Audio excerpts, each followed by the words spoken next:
오늘은 간단히만 촬영을 할 건데요. 일단 뭐 장이 열리지는 않았고 글로벌 장이.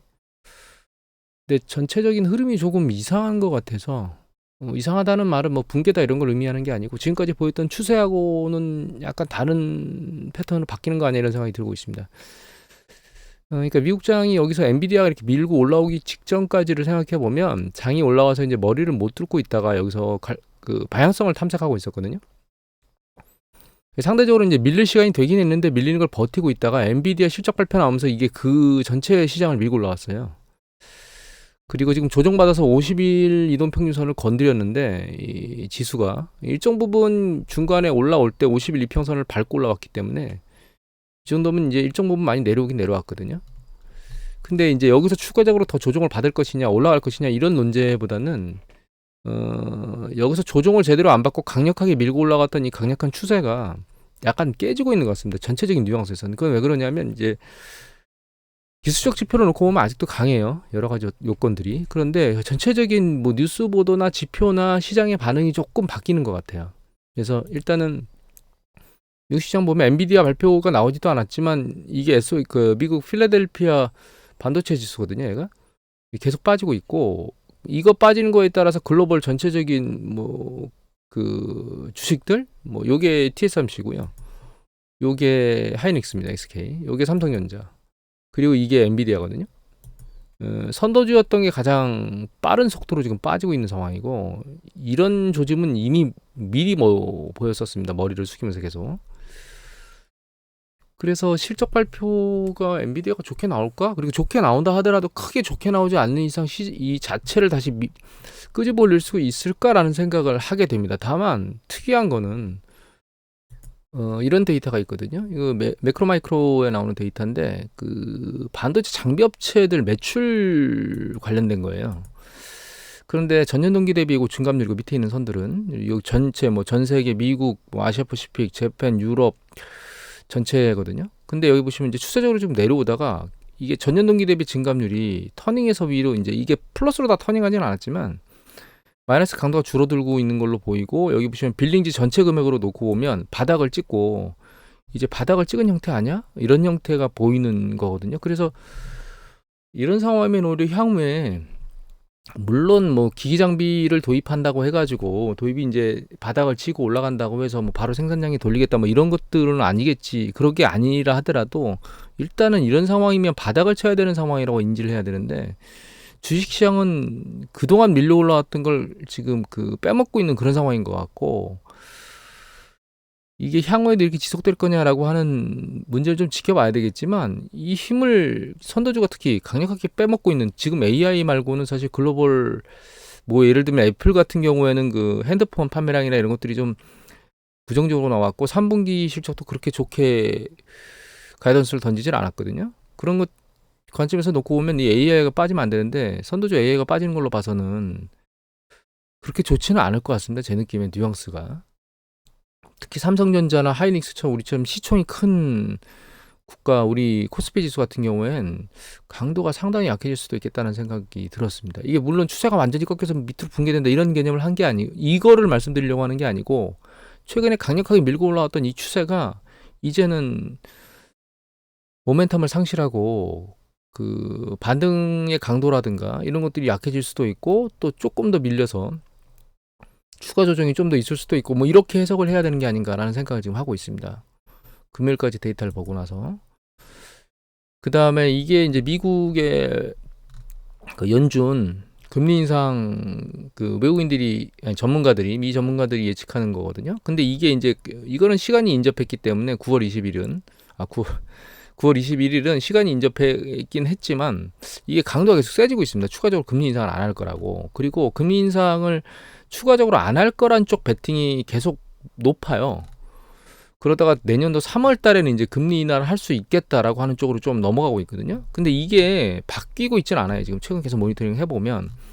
그런데 시장은 이거에 대한 반응은 이제 끝난 거 아니냐. 금리 이제 다 올려서 멈출 거야 라고 하는 부분에 대한 반응은 이미 주가가 다 반응해서 끝난 상태에서 그 부분은 추가적인 어떤 액션이나 이런 것들 강세로 하기에는 쉽지 않은 상황으로 지금 가고 있는 거 아니야. 그러니까 최근에 있었던 일련의 모멘텀이 수그러들고 있는 것 같아요. 이제 금리 인상은 끝났다. 그다음에 뭐 엔비디아나 이런 쪽에서 실적 발표가 좋아지는 거, 뭐 이런 것들은 뭐 끝나는 것 같고, 중국 쪽 지표 나온 거 보면 이게 중국의 대출 총 잔고의 전년동기 대비 증감률이거든요. 총 잔액의 은행 대출입니다. 근데 보시면 이 위드 코로나가 딱 들어오면서 3, 4월 달에 급격히 전년동기 대비 늘었다가 계속 감소하고 있습니다, 이게. 그리고 여기 보시면 이게 올해 8월이잖아요. 이게 작년 8월이거든요, 얘가. 그러니까 작년 8월에도 증감률이 그렇게 높지는 않았어요. 그러니까 여기서부터 내려왔으니까 여기 낮았던 게 이해된다 하더라도 지금은 여기서 보면 이 낮은 상태에서 증감률이 이렇게 또 낮으니까 그렇게 높질 않고, 이게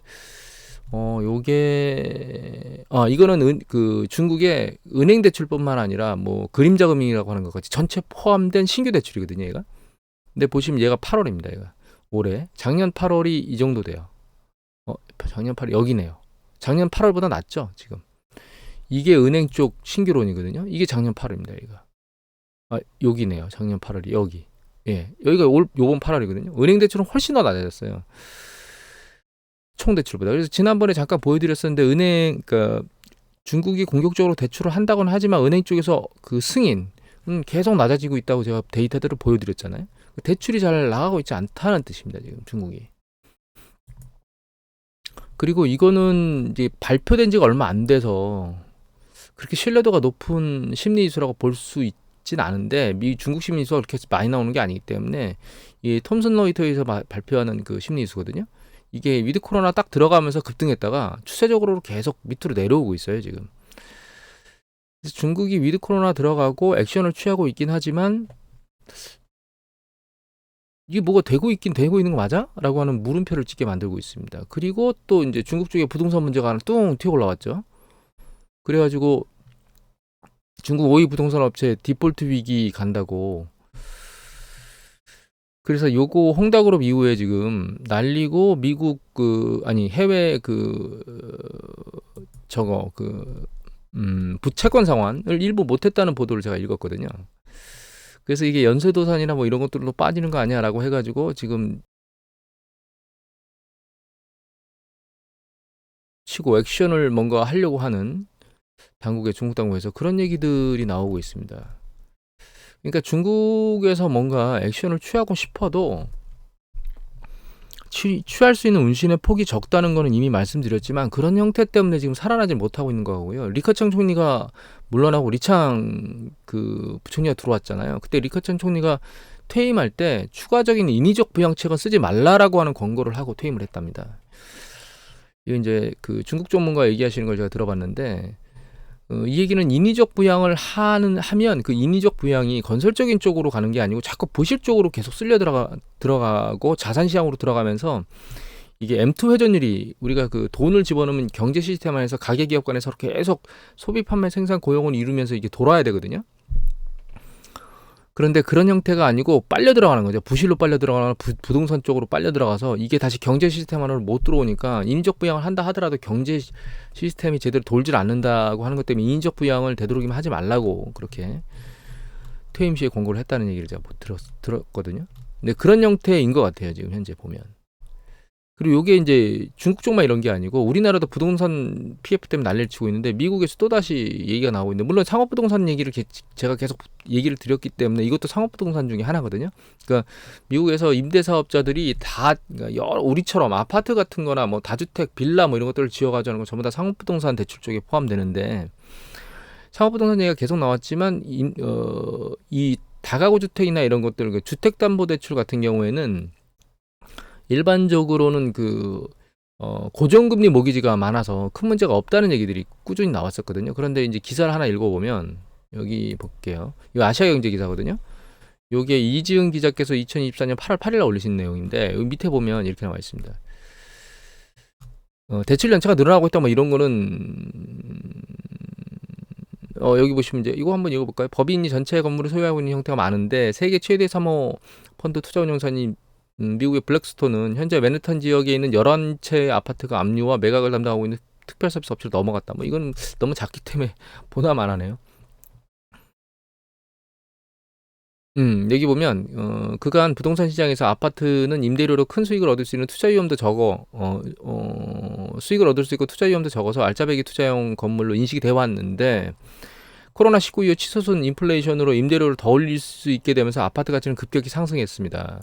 그래서 2021년부터 1년간 미국 임대료는 25%나 올랐고 지금도 뭐 임대료가 30% 가까이 중위소득자가 낸다는 얘기를 말씀드렸잖아요. 그리고 이제 투자자들이 부동산 투자자들이 팬데믹 시기에 앞다퉈서 아파트 매수에 몰입했는데 이제 문제는 여기 보면 미국의 아파트의 소유주들은 건물 가치의 80% 이상까지 대출받은 것으로 나타났다. LTV 80까지 땡겨서 썼다는 거죠. 보통 아파트 담보대출의 경우 고정금리로 장기 대출을 택하는 경우가 많은데 팬데믹 기간 공격적인 투자에 나선 이들이 대다수가 변동금리로 단기 대출을 받아서 아파트 자금을 충당했답니다. 근데 이제 문제는 요게 그때 받을 땐 낮았겠죠. 또 그렇게 높진 않았겠죠. 그런데 이게 변동 대출이니까 대환 대출로 들어가야 될 거 아니에요. 그렇게 되면 이제 문제가 생길 수 있다는 겁니다. 그리고 지금 아파트 가격이 상업부동산만큼이나 빨리 빠지고 있고 여기 밑에 보면 이런 것도 나오고 있거든요. 미국의 부동산 투자회사인 타이즈 에코티 설립자인 라이언 안드레이드는 그 채무 불이행을 피하기 위해서 대출 기관 협력에 나섰다 이렇게 나오고 있죠. 샌프란시스코 베리타스 투자회사는 1년간 부동산 자산의 3분의 1에 해당하는 아파트의 95채 담보대출이 채무 불이행에 빠졌다. 이렇게 지금 일단 문제들이 수면 위에 올라오고 있습니다. 이게. 그래서 예전에 보여드렸던 것 중에 CPPI라고 해서 미국의 상업부동산 관련된 이 데이터는 보여드렸죠. 계속 추세적으로 내려오고 있어요. 가격이 상업부동산 전체 지수거든요. 얘는. 물론 하락 강도는 멈췄는데 하락 강도는 약해지고 있는데 하락 추세는 계속 이어지고 있습니다. 여기 좀 버텨서 반등할 수 있겠다라고 하는 기대감을 가지고 있긴 한데요. 저렇게 이제 일이 터지게 되면 이 하락 강도가 반등이 아니고 여기 글로벌 금융이 때거든요. 이게 1차 하락하고 그 다음에 이제 추세가 붕괴되면서 리만 사태가 터지면서 붕괴됐거든요. 이것도 뭔가 이슈가 한번 더 터지면 아래 한 번 더 붕괴될 수 있는 가능성이 열려 있는 상태라는 거죠. 그래서 이게 보면 이제 종류별로 상업부동산 종류별로 하락 강도나 이런 걸 보는 건데 가장 많이 떨어지고 있는 게 오피스 시설이고요. 그 다음에 아파트가 이게 아파트입니다. 이건 만만치 않게 지금 떨어지고 있습니다. 떨어지는 강도가 멈춰 있긴 한데 이거 역시 부실 문제가 터지면서 어떻게 일이 진행될지 좀 지켜봐야 될 것 같아요. 이게 지금 미국만 문제가 아니거든요. 지금 중국 문제, 미국 문제 하면 유럽이 없는 것처럼 보이잖아요. 이게 유럽입니다. 이게 범유럽 CPPI 지수거든요. 상업부동산 계속 빠지고 있죠. 그래서 지금 글로벌 전체가 코로나 팬데믹 이후에 아주 저금리로 급격하게 그리고 QE를 통해서 통합팽창이 급격히 일어나는데 그 급격히 일어나는 사이에 부동산이 빠르게 올라갔고 그 빠르게 올라간 것에 대한 진통을 모두 다 겪고 있어요. 우리나라뿐만 아니라 다른 지역들도 다 겪고 있거든요. 근데 이게 지금 이걸 겪는 이유는 근본적인 게 고금리기 때문에 겪는 거잖아요. 고금리가 아니면 상관이 없는데 근데 문제는 이 고금리가 해소가 안 된 상태에서 이런 부동산 부실이나 이런 것들이 완전히 해결될 수 있겠느냐라고 하는 부분에 대해서는 저는 굉장히 부정적입니다. 그래서 금리가 일정 부분 충분히 내려가는 금리 리셋이 반드시 필요하다고 보고 있고 이게 지금 일이 터지지 않는다고 하더라도 이런 시한폭탄을 계속 끌어안고서 경제가 흘러간다는 거거든요. 그래서 미국의 고용지표는 아직 잘 나오고 있고 잘 버티고 있죠. 고용지표는. 그 다음에 그 PC나 소매 판매는 약간 꺾여서 지금 움직이고 있는 상태고 PC가 계속 잘 나오고 있는데 미국 지표 중에 이 두 가지 지표가 꺾이기 시작하면 예를 들면 고용이 더 이상 추가 고용, 그러니까 비농업 부문 총 고용수가 늘어나는 강도가 줄어들거나 혹은 아예 멈췄거나 하락하게 된다거나 혹은 PC, 그러니까 미국 그 가계소비 지출이 감소하는 추세 트렌드나 이런 것들이 보이면 그런 상황에서 주식시장이 선반응을 하게 되면 그러면 좋지 않은 모습이 보일 수 있다고 생각하고 있거든요. 그래서 지금 가장 모니터링을 많이 하고 있는 게 PCE하고 그러니까 가계 소비 지출하고요. 개인 소비 지출하고 고용 지표입니다. 그 두 가지를 계속 모니터링을 하고 있거든요. 가장 집중해서 보고 있는 게 그 데이터입니다, 지금. 일단은 정리를 해보면 최근 6월 이후에 있었던 강세장은 일단은 마무리를 치고 있는 것 같고요. 그렇다고 이게 붕괴될 거냐? 그럴 이유는 지금은 특별히 없습니다. 이슈가 발생한 게 없기 때문에. 하지만 이슈는 지금 묻어져서 계속 가고 있고 수면 아래에서 움직이면서 계속 가고 있고 삐죽삐죽 뉴스 보도로 올라오고 있는 거고요. 중국도 경기부양책이나 이런 걸 하겠다고 7월 달인가요? 예, 그때 뭔가 한번 액션을 취했는데 그게 실제로 제대로 반영이 안 되는 것 같고 그리고 실제로 앞으로도 제대로 액션을 하겠다라고 기대감을 갖기에는 상당히 무리가 있는 것 같고요. 그래서 하반기장은 추세적으로 올라갈 이슈가 있겠나라고 하는 것보다는, 그러니까 강도가 세겠나?